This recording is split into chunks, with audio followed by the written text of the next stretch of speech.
சுந்தரபாண்டியபுரத்துக்கு கிட்டத்தட்ட ஒரு 5 கிலோமீட்டருக்கு முன்னாடி வரும்போதே அந்த ஊரோட பச்சை பசேல்னு உள்ள காட்சிகள் இந்த ட்ரிப்பு ஒர்த்து தான் அப்படின்னு சொல்ல வைக்கும். அந்த அளவுக்கு அழகான ஊர் அது.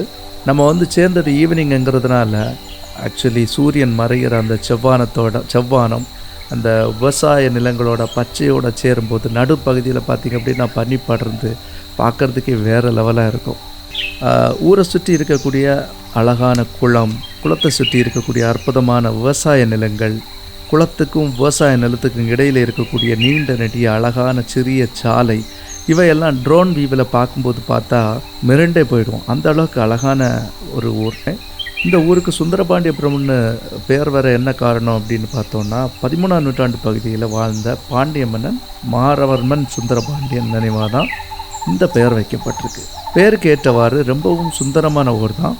இந்த ஊரில் ஜூனில் இருந்து செப்டம்பர் மாதம் வரைக்கும் பார்த்தோம் அப்படின்னா இந்த சீசனில் சன்ஃப்ளவர் கார்டன் பயிரிடுவாங்க. அது பார்க்குறதுக்கு வேறு லெவலாக இருக்கும். ஆனால் நாம் வந்திருக்கக்கூடிய இந்த காலத்தில் சன்ஃப்ளவர் செடி பயிரிடலை.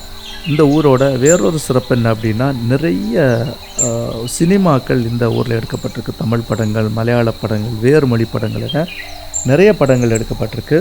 எக்ஸாம்பிளுக்கு சொல்லணுன்னா, ரோஜா, அன்னியன் போன்ற படங்களில் சில காட்சிகள் படமாக்கப்பட்டிருக்கிறதா சொல்கிறாங்க. அடுத்த சிறப்பு, இந்த ஊரில் இருக்கக்கூடிய அக்ரஹார தெருக்கள் ரொம்ப அழகாக இருக்கும்.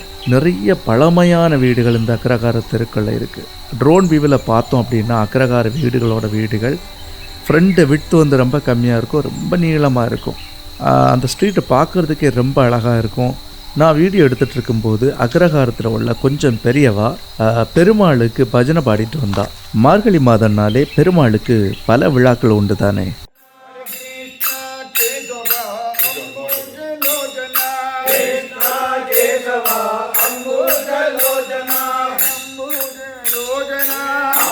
பல நூறு ஆண்டுகள் பழமையான ஒரு பெருமாள் கோயிலை பேஸ் பண்ணி தான் இந்த அக்ரஹாரம் இயங்குது.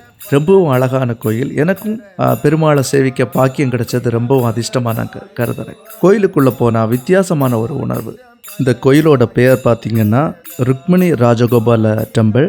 கோயிலோட நேர் எதிரே பக்கவாட்டில் பலவிதமான பழமையான சுண்ணாம்பால் செய்யப்பட்ட மர உத்திரங்களாலான வீடுகள் நீள வாக்கில் கட்டப்பட்டிருக்கு.